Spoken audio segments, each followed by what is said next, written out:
नमस्कार दोस्तों। हम लोग अक्सर एक बात करते हैं कि फलाने की लड़की ने ये कर दिया, उनके लड़के ने ये कर दिया, उसकी बीवी ऐसी है, उसका पति ऐसा, उसका बच्चा ऐसा है।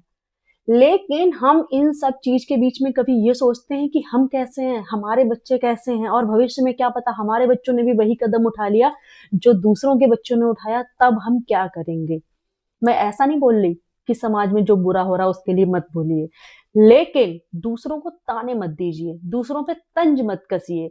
आप अपने बच्चे को तो समझा कर रखते हैं, अपने बच्चे को सही से गाइड कर रहे हैं।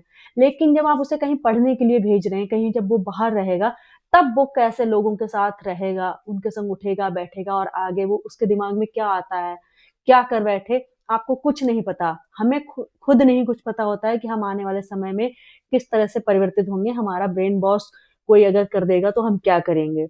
पहली बात, खुद को मजबूत बनाइए, सशक्त बनाइए, एकदम निडर बनाइए और इतना आत्मविश्वास होना चाहिए आपके अंदर कि आप जल्दी किसी के बहकावे में ना आएँ। और इसी तरह से आपको अपने बच्चों को भी गाइड करना है। लेकिन इसका ये मतलब कतई नहीं है कि आप दूसरों के बच्चों पे तंज कसें। हाँ, उन बच्चों ने अगर कभी कोई गलत कदम उठा लिया है और आगे चलकर वो अपनी ज़िंदगी सही से जी रहे हैं, उन्हें लग रहा है कि हाँ, हमने कुछ गलत किया था, लेकिन अब हम लोग अपनी ज़िंदगी सही से जी रहे हैं, फिर भी हमारा ये समाज उनको ज़िंदगी भर ताने देता है जैसे कि उसका जन्मसिद्ध अधिकार है। कोई अपनी ज़िंदगी में क्या कर रहा है, कैसे कर रहा है, इसकी ताक-झाँक हमें ज़रूर करनी है। भले हमारी अपनी ज़िंदगी चौपट हो जाए, भले हम कतई फटे हाल जी रहे हों, लेकिन हमें दूसरों के बीच में ज़रूर बोलना है।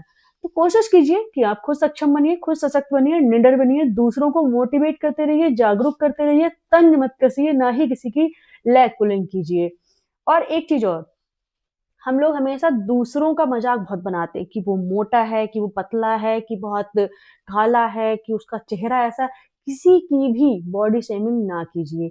ये कुदरती है और कुछ लोगों को बीमारी होती है या यूँ कह लीजिए कि कुछ लोग अपनी सेहत का ध्यान नहीं रख पाते, इस वज़ह से ऐसे होते हैं।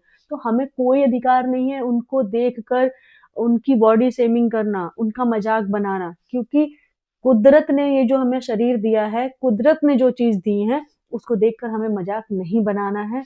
और दूसरी बात कि हम लोग हमेशा दूसरों में ही कमियाँ ढूँढते हैं। कभी हम खुद में देखते हैं कि हमारे अंदर कितनी कमियाँ हैं। हमारे अंदर अभी मैं अपने अंदर देखने बैठ जाऊँ तो मेरे अंदर 50 कमियाँ होंगी। मैं ज़्यादा बोलती हूँ, मैं लोगों की बात को ध्यान से नहीं सुनती हूँ, मैं अपने मन में जो आता है वही करती हूँ। क्या पता मेरे हिसाब से मुझे ये सब सही लगता हो लेकिन दूसरे को नहीं सही लगता होगा। तो भाई हर इंसान के अंदर कमियाँ होती हैं और ज़रूरी नहीं है कि आप दूसरों की कमियाँ ही गिनाते रहें। खुद की कमियों पर काम करना शुरू कीजिए।